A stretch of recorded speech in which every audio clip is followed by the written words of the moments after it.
Der Blinde von Lina Sommer.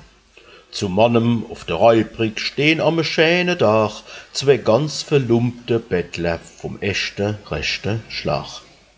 Der End, der spielt die Orgel, guckt niemand ins Gesicht.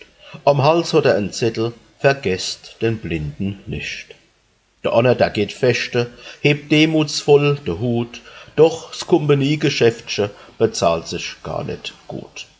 Auf einmal kommt a junge, warmherzige Frau vorbei, und weil der Blind se dauert, gibt se 2 Grosche gleich. Die steckt der eine Bettler ganz heimlich in sei Hos. Der Orgelmann hat's gsehe, jetzt ist der Teufel los. Wart, dich will ich versohlen, du alter Schubiak, du hast das Geld gestohlen. Her, weiß dein Hosensack? Oh, Jesus, sagt der Anner, kreisch doch nicht wie ein Kind, die Kundschaft geht verloren.